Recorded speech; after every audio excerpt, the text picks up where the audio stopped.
first episode of Entrepreneurship podcast. Focus on entrepreneurs, the actual stories that work. When I first started my journey in entrepreneurship, I kept looking at podcasts and people were so big, so incredible, but so far away from where I was. I was just starting. I was just beginning. I would like to have the podcast that's going to be helping you on your journey, but that it doesn't feel so far away for you to be able to execute. Here I have my amazing friend, Jeff Bolden. I am so excited to have you here, Jeff, because we've known each other now for almost 10 years. And I think we should tell our listeners a little bit about how we met. What do you think? Yeah, I think that's a great idea. Tell us a little bit about how we met. All right. So around the time I got divorced, I moved up to Boston, and Thais at the time had just quit Harvard. The apartment had all kinds of neat social events. It was a great, great unit. I absolutely loved it. And we met at a networking event. We started chatting. That Thais had been a program manager for General Motors for years and was sort of looking for something similar. And we were talking about what does IT look for in project management and all of those sorts of things. That's what we ended up talking about, deciding to have another kind of conversations about agile. I have to tell you guys, it's something you don't know about Jeff, but Jeff is one of the most brilliant professors I've ever met. He can teach you about absolutely anything, and he will teach it to you in the way that you can relate and understand. And I love that about you, Jeff. Well, thank you very much. That's nice to hear. So from there, we became friends and friendly dialogue. She lived there for about 6 months. A short time. Can you Yeah. imagine that? Like such a short time for our long relationship, because most of our friendship, we've been far away from each other, right? Yeah. I mean, since then, physically, I think the only time I actually ran into you was when my daughter and I came down to Miami for a few days. She kind of landed at the time, a dream job. Caribbean, right? Yeah, Caribbean was like, oh, fleet management's not that different between car fleets and ship fleets. And so put her in charge of fleet management. And so she landed her dream job, shot off. And then soon thereafter, I was sent off to Seattle. Behind the scenes in Microsoft Teams, it is collecting data about your usage that Microsoft can determine, if anything's going wrong, if anything is happening, aggregate statistics across all the users, what's called telemetry.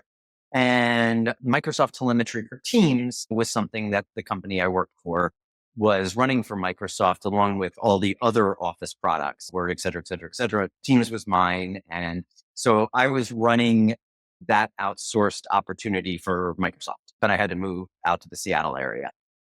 Yeah. I remember when I first went to interview for Royal Caribbean, you babysat my dog for me. Do you remember? Yes, I know. Oh my God. I had this emergency trip that I had to go to Europe for some reason. Jeff, we don't have anybody. I think wasn't Garrett a consultant in Chicago at the time?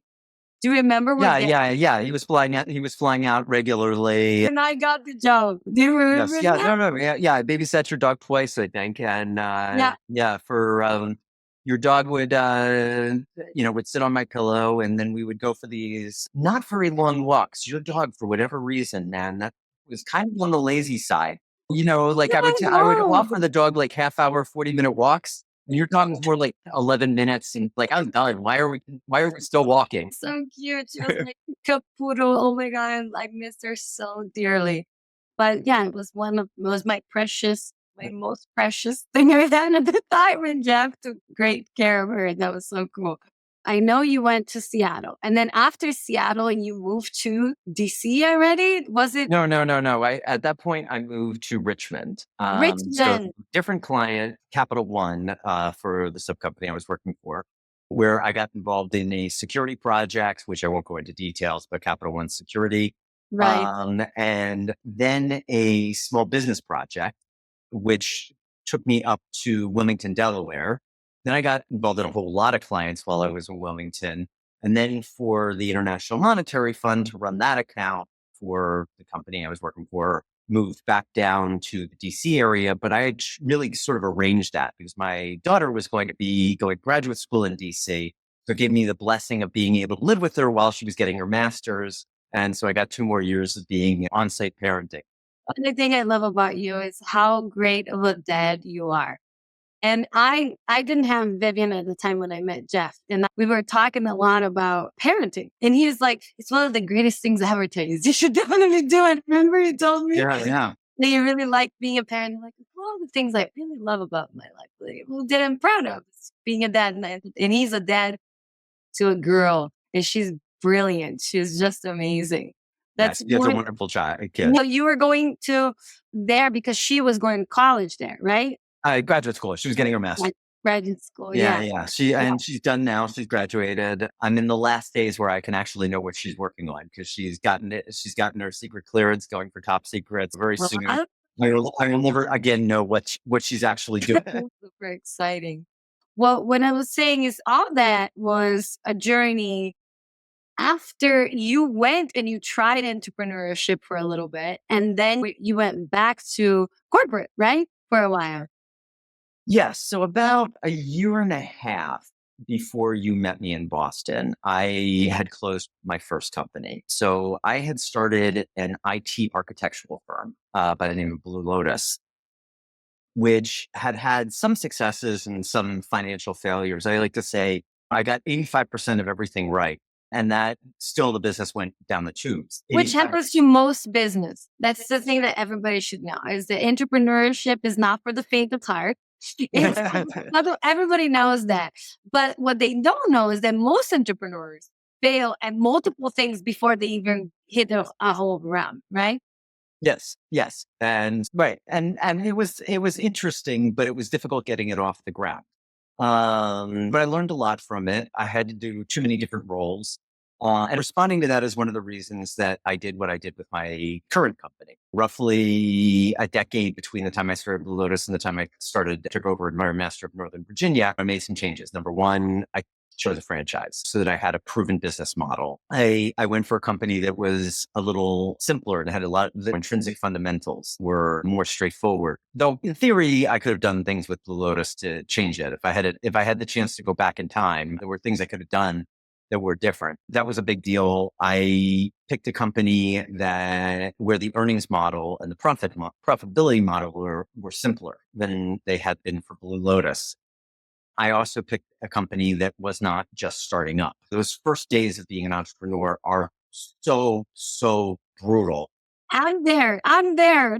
Right. Great. Yes. Yes. Tell me. Yes. Tell me about it. They're so brutal. And with the Mirror Master, it was already a business with multiple employees and it was already existing. You had systems in place where you can follow. You also have the franchise that you can call and say, hey, can you help me out over here, right? Other people that you can tap into a network of advisors. I think Yes. that's very valuable. From where I'm standing, I'm creating my board of advisors with different people that are not necessarily even in my industry because I'm trying to do it from the ground up. Yeah. But that's very important. So I know that it was hard, but I think I got a question. This is a personal question, and you can tell Mhm. me if you feel comfortable answering or not. No. Do you think, would you have done it again? Knowing, If you're saying let me go back I think Blue Lotus might have sunk my marriage. So no. oh, wow. It was one of the things. And how about that? Is it the financial pressures of being an entrepreneur that you think if you don't have the financials organized, that can affect other areas of your life, right? It wasn't that it bothered me, but one of the things that over time, looking back on it, is That's risk. wisdom. I am comfortable with a much higher level of risk than my ex was. My exes had a very sort of clear cut salary throughout her life and it rose. And it's okay to be underpaid, but it's not okay to have inconsistent money. Uh, That's yeah, hard because it messes with everyone's security. Yeah, the sense of security comes from the income.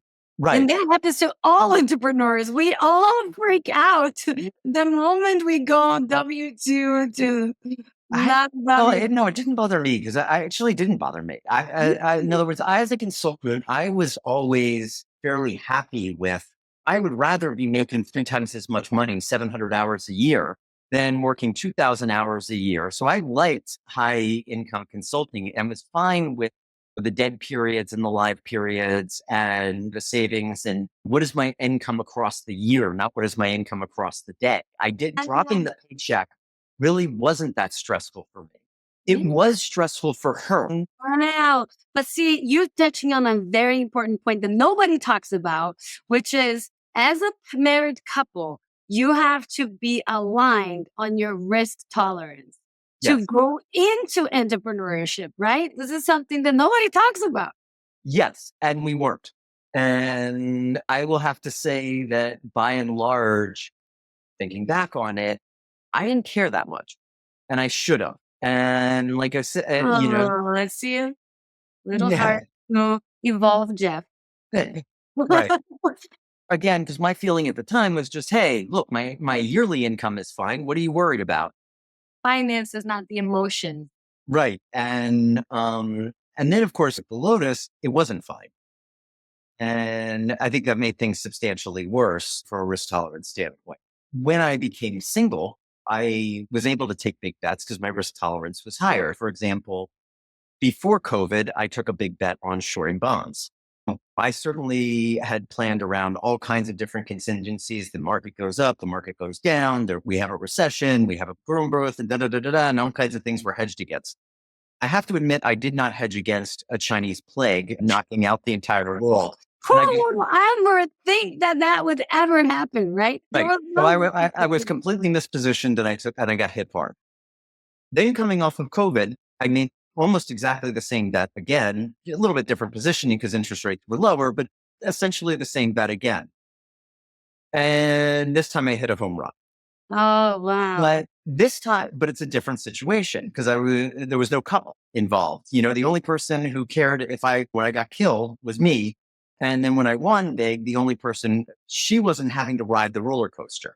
But entrepreneur is a roller coaster, isn't it, Jeff? Even now that you have your company and even now that you have Enviro-Master and it's still, I don't know, I speak for myself because I've had a company as well that I closed before this one.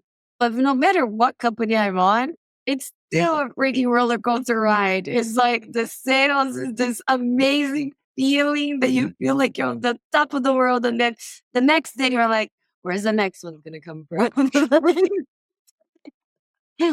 That's how I feel anyways. How do you feel? Honestly, what I love about being an entrepreneur is the level of freedom to solve problems and the lack of corporate BS. I love, Yeah, yes. yeah, I love that.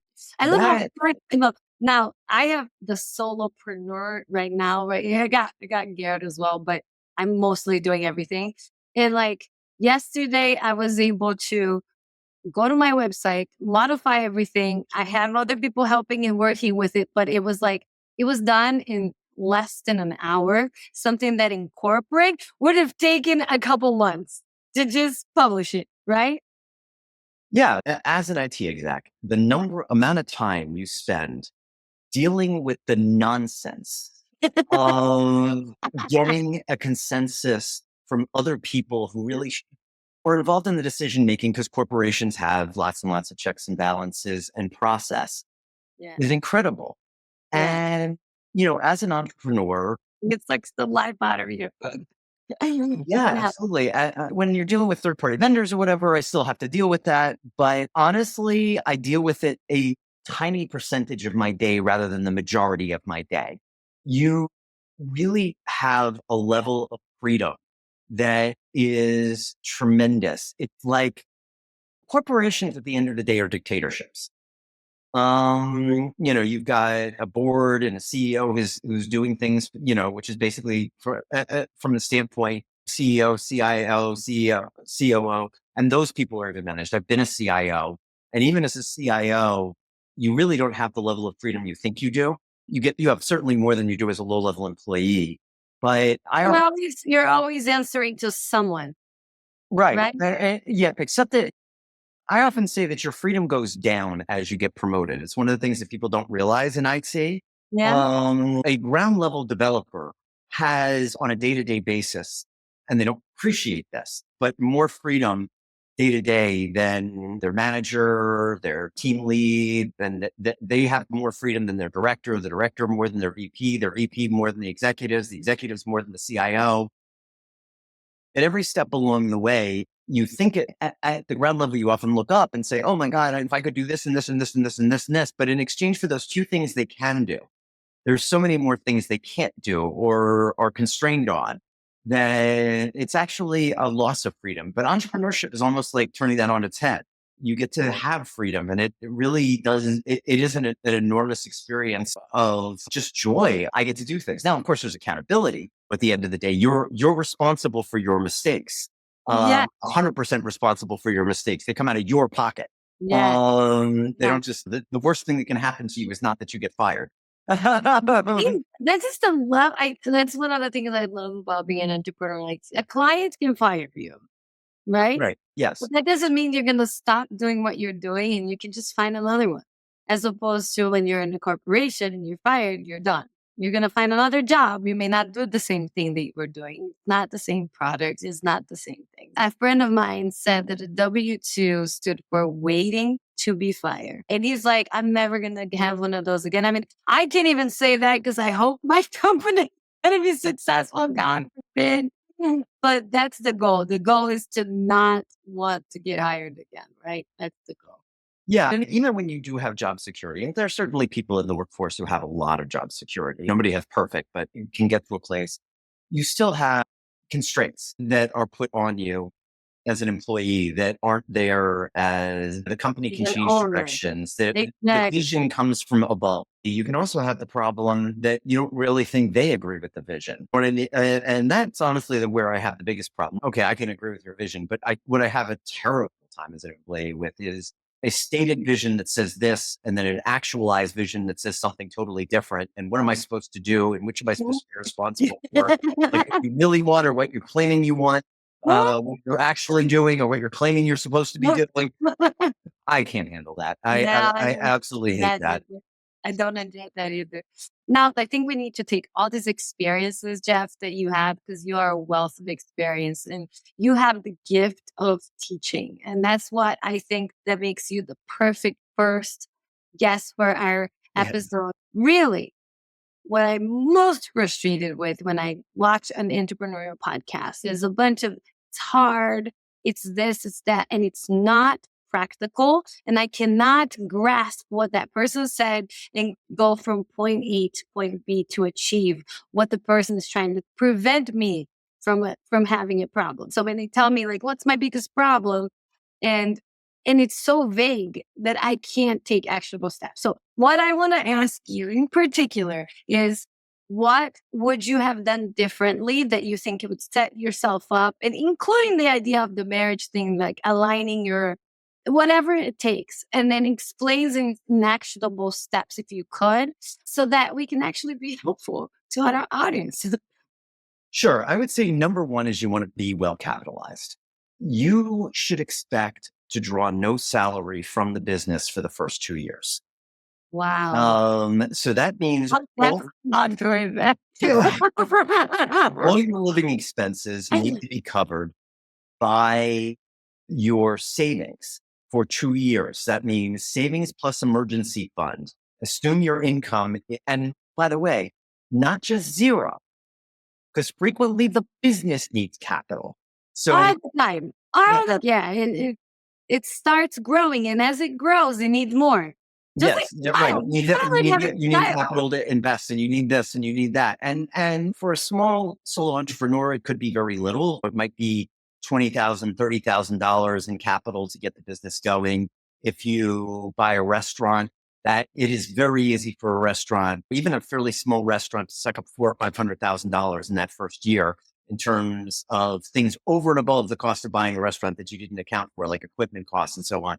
And that's on top of not being able to draw a salary and being able to cover expenses and all of that. I think that a lot of people tend to underestimate the degree of capital they'll need. Franchises, for what it's worth, usually say you're going to need this much startup costs and this much recommended capital. I would double or triple that number, plus have living expenses on top of it. So if the franchise says it's $200,000 in fees to buy in, We recommend 150,000, make that 450,000, and then subtract off of that, say the 130 to 140,000 in savings you're going to want to burn up for your own living standard or whatever that living standard is, because your family is not going to want to go into poverty for 2 years. You might be willing to live on mac and cheese. They're not. That's a very fair point. So let me ask you this, Jeff. People can achieve that, like if they're established people like yourself that have successful corporate careers that pack that money in and then only then take the plunge. That was a great thing. But for people like me that haven't been on your path, It works. like I do have Garrett working, right? So he's working and he's keeping the but even though costs here have risen so much, Miami costs are like crazy. And I'm not willing to live in like Idaho or Ohio or anywhere where the cost of living is cheaper because I want to be here. I love Miami, right? So there's other options that I found and I haven't applied them yet. I haven't applied them because I haven't needed to yet, but I did hear of the SBDC and they provide loans to the business. Now, you're a major risk taker. And when you're starting something new and you don't know if it's going to be something that the market is going to actually want, would you recommend them actually taking the loan or you are completely against that view? So small business administration loans are dischargeable in bankruptcy. So they're similar to bank loans. So the question is, if you decide to borrow the money for your business, are you willing to go bankrupt? That means bankrupt if you don't. Personally, are you bankrupt personally, or is the business going bankrupt? Most likely, the loan is against your personal assets. So you're personally going bankrupt. So Yeah. for example, now I actually think you are well capitalized. We're going to disagree on that. I actually think you are well capitalized. Yeah, you know more about my finance. Now, people, we're going to say that we are both not financial professionals, and all we're speaking here is in the spirit of entertainment, right, Jeff? Yeah, sure. I would agree. Neither of us has a Series 7. Neither of us is a certified CFP, whatever. So I would disagree. I think you actually are well capitalized, but I think your personal accounting is very different. And as a result, there's a lot of money you're holding in reserve that you're saying that's off limits. And that's what's cutting your ability to be capitalized. And that's fine because basically that's a risk tolerance question. If you're saying, okay, fine, I have this money, but I'm not going to put it on the roulette wheel, then effectively it doesn't exist. Purposes of business. So, and like I think that it's a healthy way for you to test your business out. Make sure that it's generating the money. Make the business generate the money for you to be able to progress and know that the marketplace has validated that you actually have a product that people want to buy. And I would say at the end of the day, if you've got two pair in the other, but you lose to a flush draw, you have to throw your chips in and accept the fact that sometimes the other guy's going to hit his flush. Right. But you were right. You have to decide who you are as an entrepreneur, but you have to decide who you are as an entrepreneur. Can you tolerate they get all your chips or they get whatever? Can you tolerate that, or the ups and downs, and then set the limit? And I think you're setting a limit as to, hey, this money is safe. Therefore, this is the amount of capital I've got versus, in all fairness, I am hedging to about a third of my assets into the business. But I am putting a third of my personal assets into the business. You're like, go big or go home, right? That's right. When we discuss some of your strategies, I'm like, oh my God, Jeff, are you sure? Right. Yeah. For example, I was saying that, I'm going to throw the business into the red and I'm going to lose $500,000 this year. And Thais was like, you're going to lose what? Yeah, I'm not sure. Like we have very different, and that's the beauty of having these conversations because, like, even though I am a conservative person and I have zero risk tolerance, my business still lost money the first year and the second year that it's been open, which is exactly what you're recommending. You're saying be ready. Yes. Which is a very my business, the way it's structured, it lost $600. Right. Conversely, I got the business to the point that it was losing $2,000 a day. Oh my God. You know what I mean? In exchange for growth. Hard. Right. And but that was intentional. I had decided on that 5 months before I bought the business. It wasn't a shock. Right. That was the business plan. and it was capitalized enough for the business plan. Wow, amazing. I don't get him. Like when it comes to money, like we gotta talk about Jeff in terms of money because he's really good at managing money. Yeah. The descriptions that he's talking about there for me, from a person that like I would be like a Dave Ramsey follower that paid, like, but in terms of investing, you gotta take risks. There's no way to make money if you don't. And he has these amazing advice. And I'm still gonna take one of I'm gonna take this being my own bank advice. I want to implement that in my lifetime, but I wanted to open that up here, Jeff. Can you explain to Do you mind if them? I go back to the question about things I would recommend for entrepreneurs before we Sure, go no to the, problem. before we go to Yes, the love that. banking? Two more that I think are really, really important. Okay. Um, so the second thing I think is when you build your business and we're like looking back on it, decide on what your primary is. Is it, I want a fun job? In other words, because for a lot of people, the point of a small business is they give themselves the job they want. Is Yeah. it that I want something to bring my family in? In other words, I want something that the family can work on together because that's one of the joys of small business. There really Wow. is a way for the family to work together outside of a small business and for you to do things where you have something to pass on or work with the kids or work with the wife or work together as a family where it's not just you have these separate autonomous careers which suck up 60 hours a week and then you get together for dinners. Or third, is it strictly an investment? I'm not saying that it isn't all three. Every small business is all three, but you have to decide on which is a primary because you'll frequently have conflicts between the three. So your son is your salesperson and he's not the best salesperson. Do you fire him? If money is your primary, then Oh often my God.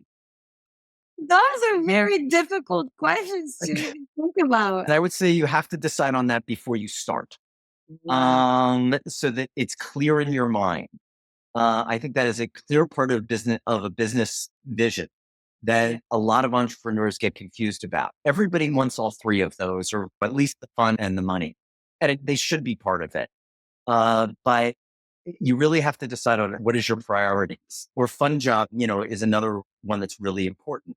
When in Blue Lotus, I did Blue Lotus because I wanted to be able to focus on the architectural aspects of IT and do architectural consulting without having to sell or work with the clients as much or all the corporate BS. I spent 100% of my time doing back office, well, over close to 100% of my time doing back office work, project management work, financial management work, and selling. I spent almost none of my time doing architecture. No, wow. Well, that had been the So original purpose interesting. of the business. Yeah, and that's so interesting because you're right. You think that you're going to start a company and you're going to do just a fun job. Right. And as an entrepreneur, you do so many things that are not fun. Yes, exactly. You're, The person you didn't want to do. yeah, And right. And as a successful, as you get your company more successful, again, if you're better capitalized, then you can hire general managers and you can hire people to do these things. The more capitalized you are, the more you can make the company the way you want it to run. But then you're sacrificing the money part because, of course, those are expensive employees and they often want a percentage or they want this or they want that. And they're not going to be as focused on the money. So you have to balance those three out and you have to decide in advance as you're, because every step of the way, how do you prioritize those? The third thing I would say that I think is really important before you start is a realistic cost of sales. In other words, explain what that means. sure. So in most businesses, it requires both time and money to get a customer in the door. And then you have a certain amount of margin. As an entrepreneur, you often think about your business model the as if the customers fall out of a tree into Mm, your business. so true. So true. Like the Yeah, customer acquisition cost needs to be baked into the pricing of your business to make sure that you can survive in business. Is that what you're saying? absolutely. So when I started Blue Lotus, we were very profitable as long as my cost of sales was zero. And but to actually acquire business in the IT field, you frequently have to do initial work at a loss. And so with this existing franchise, first of all, I had existing cash flow that I was getting. But more importantly, I started off with a realistic cost of sales, that my minimum cost of sales was going to be 12% of revenue. And it was going to take me time to get it down 12% of revenue. It might start off at 25% of revenue. But you got that learning from Blue Lotus, or was this a recommendation from the franchise? The franchise has some recommendations about hiring salespeople and how many salespeople you should have and what is the appropriate recommendation. But no, which again, this is the advantage of a franchisor. But no, it was when I looked back at Blue Lotus. Okay. Cost of sales. You already knew. You knew this was going to cost you. Taken into account fairly how much work it gets. It is enormously difficult to get people to buy things. And if you're a salesperson who starts a business, great, you understand how enormously difficult it is to get people to do things. In the case of Lotus, I was an expert in the paying costs, which is again, we say, why did I throw the business in the red? This was why I threw the business in the red. Business was slowly shrinking when I bought it. It's one of the reasons I could get it at a good price. I had to take a business that was barely profitable and turn it into one that was losing money by adding on a cost of sales to take it from a shrinking business to a growing business. Got it. So it was a strategy that you took over because you believe that adding on this cost is going to adjust and create more revenue. And I'm 100% sure you're monitoring these analytics results to make sure that even if you're spending the cost of sales, that the right people that you hired are actually going to deliver on the promises. Yeah, well, I mean, right. It's a question of time. And really the advantage is a proven business model. That for the general sales, which is where I'm bleeding the most, I know what it looks like. I know what they can generate. I know what the profit margins are. So it's not hard to say, okay, there's going to be there's going to be the details. But if I step back and look at, quarter by quarter by quarter by quarter, what is it going to look like? I know what it's going to look like and I know what it's going to produce. So I can be wrong. I have a very high margin of safety, which is to say that I can be wrong in my cost of sales and they could end up being double what I think they should be. And I'm still going to end up on my 4-year time frame being profitable with those costs of sales. I could be off by double. I'm not at a thin margin. If I was at a thin margin on cost of sales, boy, you better be doing a lot of advanced analytics. Yeah, it's okay. Right. Now, of course, I'd like to be right faster. Yeah. Because my goal is next year that the business is making solid profits. Yeah. I very well may turn those solid profits right back into cost of sales. And again, not draw salary, but just churning it through. Once it's working, just keep churning it through. Yeah. I'm thinking because when I was joining entrepreneurship, I followed this one lady, Marie Forleo, and I heard this from Sarat, from a bunch of other people as well, that said, when you're starting, it is beneficial for you to guarantee that your income is coming from somewhere outside of the business so that you can spend the time to invest as much as you need in order for it to make this to work. But in terms of time, I never found that I work very well that way because when I was working for someone else, the business I wasn't spending a lot of time on the business. It's just how it is. So what is your recommend for that? My recommend for that is you should be able to draw salary for 2 years from your savings and not care about your income. That's the best plan, right? That's what you're saying. That's the best. Yeah. You need to be capitalized to the point that you have 2 years of it, 2 years where you don't care about if you need a margin of safety on top of that. Okay, my children are educated, but if you've got to have a children's college fund, that doesn't count, and so on and so on. The money has to be there in advance. If you want it to be a side business that generates $10,000 a year in income, making jewelry or something like that, great. But then accept the fact that the business is a hobby, which maybe throws off a little money, probably not after you're done. If you're pulling your income anywhere other than savings, it's an incredible distraction. And then your business is a hobby. It's not a business. Even if you bring it from savings, for some people, that can still stress you out. You know what I mean? Yes. Yes. And my advice to you is you have set aside an amount of money that you say all of this is getting depleted. Yeah. Spent, already. Right. It's gone. Yeah. So, let's put it this way. I have a business investment account, which is for cash flow. When the money goes into the business investment account, It's it's a question, right? It is gone from my personal assets, and I wow, treat it wow. even from a tax standpoint. In my bookkeeper, I tell my bookkeeper this is an investment in the business, and now I intend that money to be spent down. Which doesn't mean that I don't have to watch the personal assets, because of course that's where the money's starting from.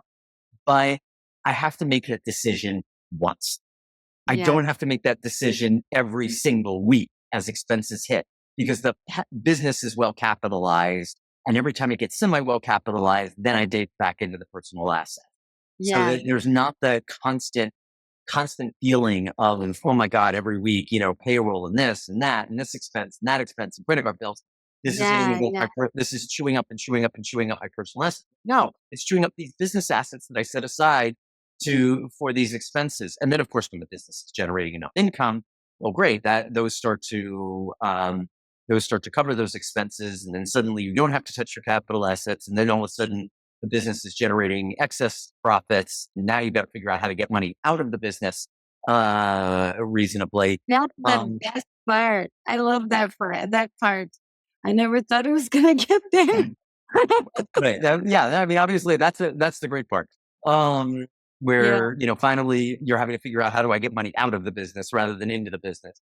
Now, But for an entrepreneur, it's, be well capitalized, because yeah, the whole get your income from somewhere else. I mean, sure, if you've got a trust fund or an inheritance or something, and that's where your income's coming from, great. that's not who we're talking to. Right. Yes. But for This is everybody not else, who we're talking to. yeah, I but for think everybody else, we're it's probably already got to be there. not Yeah, just the income has to already be there yeah. as So capital. let me tell you this. We are at the 45-minute mark, and I know you and I can go 3 hours on any topic. So I want to ask you if you would like to talk about the become your own bank situation or not. Sure, I'm happy to Or talk. we can do it another episode.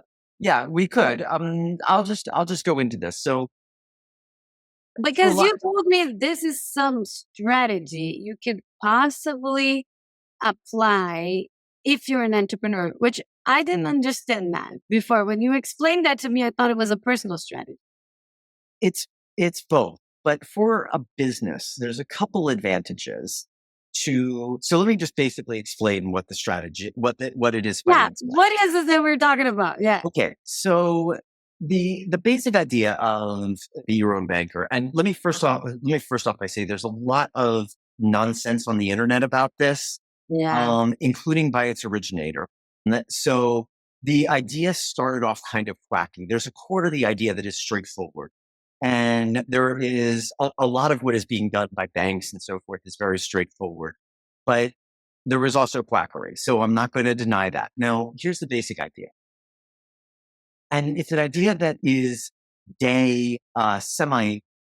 structured, but was much better in the 70s. But we don't have to go back in time to the 70s when this was easier. And the idea is you can have either, let's talk about a corporate owned life insurance. For corporate owned life insurance, the advantage is life insurance death benefit pays out income tax free. Money inside a life insurance policy compounds tax free. So it creates a way of, And this and is legal, right, Jeff? It's oh completely yeah. This is part of the IRS code 7902. This is in the IRS code. So this is not where this is not unstructured. It right. doesn't pay. By the way, it doesn't pay out the state tax free. So you do have to. But insurance also has nicer advantages for trusts, and that will be a separate episode if we get into those. Right. I love to talk about that. All right. But here's the idea. You get three things that a life insurance policy offers, and right off the bat, essentially. Number one, you get a level of liquidity which is fairly close to a money market. Businesses generally need a place to stuff cash that they intend to spend or spend down or whatever. In other words, treasury management. As a small business owner, you don't use the term treasury management, but you still need that. It gives you a place that you can stuff cash and not have to worry about the tax implications of holding cash in your business. Mhm. And the reason for that is the tax treatment on insurance is better than the tax treatment on municipal bonds. For those people who haven't invested a lot, municipal bonds are bonds that are issued by states, and are tax free. So for example, for Thais, who lives in, talked about Miami, Florida, if she were to buy Florida municipal bonds, she doesn't pay income tax on those on the interest. Oh, In other words, no taxes at all due as long as she doesn't sell the bonds. Or until maybe the bonds close, potentially there's a taxable event. The tax treatment on insurance is better than the tax treatment on municipal bonds. That's really simplifying because it means that you're not constantly having to think about taxes every time you do a treasury action. Again, if you're a large corporation, you have treasury management, you have people managing your taxes.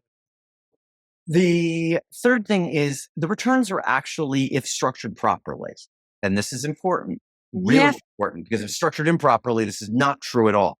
If structured properly for maximum cash value, it beats returns on corporate bonds. So we're talking about an alternative to savings accounts, money markets, et cetera, that is, in my opinion, really fairly powerful. And you use this for your inconsistent cash flows.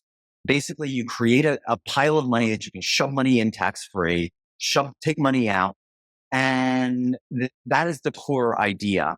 And you do 1.5% better than you would do maybe at best than you would do with a high yield savings account. This is not going to be an earth-shattering change to your lifestyle. But there's another big advantage, which is if you've structured the policy, it becomes death benefit on you. Paid if you die, something like that. Yes, it pays if you die, and it also has some level for chronic illness, disability, at some levels of a chronic illness, terminal illnesses, et cetera, those sorts of Also, it things. protects if you have like a major life event that you weren't accounting for. Right. If you were to if you're going to get a chronic illness or something along those lines, it allows you to protect yourself against those things because the death benefit can pay out early, at least percentages of it. So if, let's say, for example, tomorrow you were to buy yourself a $5 million policy and then a week later you get terminal cancer. Well, you've got a young child. The chronic illness rider might be 50% or 70% of that $5 million. That's somewhere between $2.5 and $3.5 million that you would be able to draw from the policy, even though you might only be into the policy for 200 grand, which suddenly means you are not worrying about what happens if I have a chronic illness to my family. Wow, this is so interesting. Now, hold on. We talked about this I thought it was like a personal life insurance thing, but now you're talking about business. Yes, Is do it. You can do it. business life insurance? It works either. It works either way. If the company owns it, corporate-owned life insurance, then it's a company asset, and the company is able to structure around it and doesn't pay taxes on the death benefit. Well, what is that? Because if you're doing on behalf of a company, who died? Like, is it if the company goes bankrupt? No. It's the principle. So let's say a typical situation is you start a business with 3 partners, Okay. and then each partner agrees to throw $1 million into the business. Okay. Okay. And they do it in one of these structured policies, $200,000 a year for 5 years. So Okay. 600,000 going in, 5 years, 3 million is there. That $3 million becomes the working capital of the company. In addition to that, because each of them is, let's say, when the business starts 40 years old and reasonably healthy, for them to put $1 million in the policy, they have to buy $3.5 million worth of death benefit. 9 years into the policy, one of them dies. Mm. Okay, that $3 million is turned into, say, 3.4 million or 3.6 million because permanent life insurance grows. Now that's the money that goes to their family to buy out their share of the business. So the Wow. other 2 partners can buy out their third partner's family. And Instead of the life insurance. So if you set this up for your business, you're protecting the other partners as well. You're protecting. And I remember we haven't even gotten into this, but Jeff was describing to me that you can borrow money from the life insurance policy, something like that. Correct. So Is that yes. going to become your actual bank? Right. That's exactly it. You can use it for cash flow management. So this $3 million policy, I was saying it's the cash. That's actually the cash. But wait a minute. These are just life insurance policies you're putting in the $600,000 Right. more. Because you can usually, let's say, if you go whole life, you can borrow about 90%. I like to keep it a little lower than that. If it's something like an IUL, that's an indexed universal life policy, you can borrow about 80%. Let's say that they're doing an indexed universal life policy and they're 2 years in. So they've each put in the 600,000 a year, it's $1.2 million. They're borrowing 80%. So let's say they need $750,000 from the policy. They borrow this $150,000. They borrow against it. That's a cash secured loan. Yeah. Not only is it a cash secured loan, but it's a cash secured loan at an extremely favorable interest rate because it's backed by a major insurance company and the bank has tax advantages because they're lending against a life insurance policy and death benefits not taxed. So you get a very good rate. So for I mean, example, I'm currently borrowing for my business against my personal life insurance policy at just above the federal funds rate while collecting interest inside the policy closer to 200 basis points above the I federal just funds rate. think you're brilliant. I remember listening to you, but you told me, Thais, in order to do this, you got to set it up right. And you Yes. described this to me, and I'm like, you're telling me all insecure. And you were able to execute it then. So how long have you had this type of policy? Okay, so I am midway through my second year on my IUL, and I've already used it. Basically, my project before buying a business was setting up an IUL. Setting this up, yeah. Right, Then and it is working exactly as expected. what? Exciting. I thought it was exciting. See, it was risky though for me because there was a caveat. I remember you telling me you have to pay in to the life insurance policy, and if you stop paying, you lose everything. Isn't it something like that? Okay, so yeah, well, all right. When you set up a high cash value life insurance policy, you have to. One of the things about these things is that you have to agree on a payment plan. It is not like a Right. brokerage account where you say, okay, this week I'm going to throw $20,000 into this mutual Exactly. fund. And then the mutual fund company doesn't care if you wait a year or 2 years or 3 years. You have agreed to a payment plan and your policy is structured around the payment plan. Now, you can set it up with some levels of flexibility. And again, you can borrow out a decent amount of that. So you can even borrow out to pay your premium, which is what's called hyper financing, where you borrow the money from the life insurance plan to make You premium payments. to pay. How Um, do you know you're going to do that? Yeah, that's called hyper financing. And after 2 years, you can actually start cycling the policy through the money through the policy. Now, you have to be careful when you hyper finance. That's like any other kind of leveraged investment. That's fine. So there's a lot of flexibility with these things, but there's not infinite flexibility. You make decisions up front and you're stuck with them. It's a lot more fun with mutual funds where you put the money into the mutual fund when you want to, you take it out when you want to, you've got no rules. The big problem with these policies that, things you and I were talking about is that loan is not taxable, providing it's a loan. If that loan ever gets forgiven, remember it's a cash secured loan as far as the bank is concerned. That cash secured loan, if it gets forgiven, that is to say, if the insurance company pays it off, now that's a withdrawal from a life insurance policy, and that is a taxable event.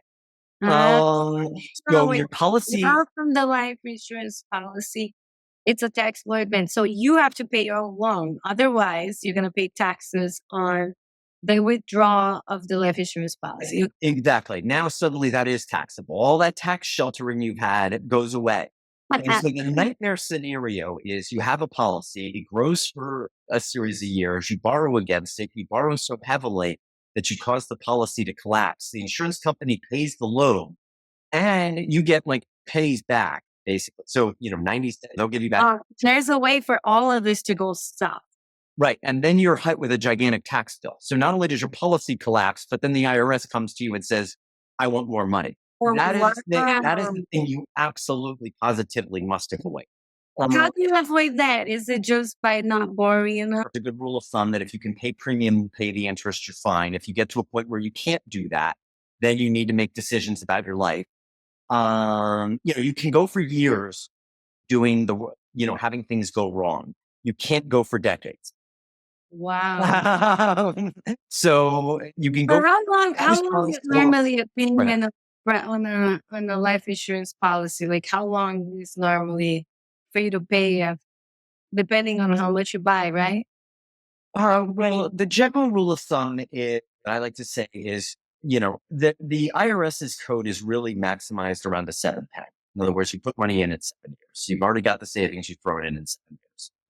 You can do it in as short as 4 and it'd still be tax efficient. As you cut below 4, you start incurring, unless you, for some other reason, need a lot of life insurance, it starts becoming extremely inefficient. Oh, so All right. So it can these, be costly. Setting this up can be really costly, right? uh, uh, uh, annoying. Mm. Setting it up and changing your mind is really costly. Yeah. Setting it up is not really costly. No, it's not that bad. Again, you got to set it up right. You got to set it up for high cash value and enough protection. But if you set it up Wow. right, it's not that costly. Setting it up and then changing your mind is very costly because I would. The first time you talked to me about it, I was this stuff is still stuck in my head. I still remember the first time we discussed this, and I also thought at that time that it was very risky. I don't know why I had that feeling that no, it was very I risky. think you kind of hate almost all investments and consider them risky. At the- But Bitcoin, you and I disagree on Bitcoin, right? which Yeah, is yeah, I would great. agree. But for some reason, Bitcoin doesn't bother you. It's the only one that Which I won't touch. yeah. Which is too risky for me, and I won't touch. Oh, But yeah. what I would say is it's leveraged bond investing, which is not that risky. Bonds on 4-to-1 leverage are roughly as risky as stocks. Most people buy stocks. Bonds on 1.2 or 1.3 or 1.4 risk is way safer. So my feeling is no, it's not that risky unless you're pushing it really close to the red. Now, of course, there's nothing stopping you from pushing it close to the red, and you got to know the rules. You're just one of those people that know the rules, great at math. Like you're not gonna tie yourself back. I think you're gonna have very good control. But like for me, I would do a math in my head and around. I think you would love it. I think I mean, I think I gave you Nelson Nash's book, if I remember correctly. Which, his basic book, The Euro Banker, is a great book. It's, it's dated, it's 40 years out of date, but it's a great book on how this works. I Yeah. think, the stuff on, That's good for the people that are listening to us, right? yeah, To yeah. I mean, I think, check it out when if they want to understand more about what you're talking about, for sure. yes. And I think that, right. The only thing I would say is don't use the policy designs from Nash's book. Okay, That's do not use his policy designs. That's not your recommendation, even though you and I are not allowed to recommend anything. We're just talking. Well, You no, and no, I don't have a certified. I don't have. My feeling is I don't have a financial license. I can recommend whatever the hell I want. we basically just talk. Yeah, We're not financial and you're advisors. getting nervous. I'm like, I don't have a financial license. Exactly. You guys just First go Amendment talk to protection. your financial advisor about Yes, this stuff right. and read the book because I think it's an amazing. I'm considering it for my life, but I'm going to do that when I'm so wealthy.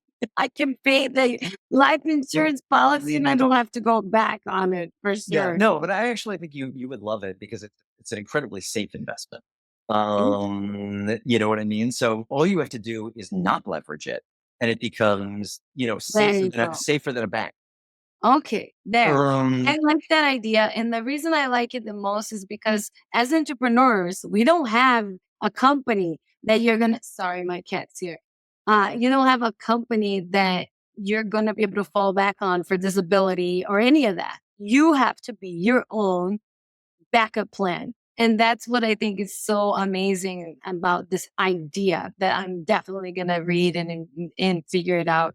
And since I know Jeff, maybe get some on how to go to bread. I remember you sent me like, you do this, you do that, you do this, you do that. I'm like, okay. Such a wealth of knowledge to talk to you, Jeff. We have hit our hour mark. I am so excited that we got together, that we got to do this episode completely unscripted. This is me and Jeff on how we talk on the phone, right, Jeff? That's how yes, yeah, it is. how we share, how we learn. Thank you so much for sharing your expertise and making it practical, making it so that people actually understand what they have to do. Because that's what I think was missing in the marketplace. And I'm so happy that we're able to do this.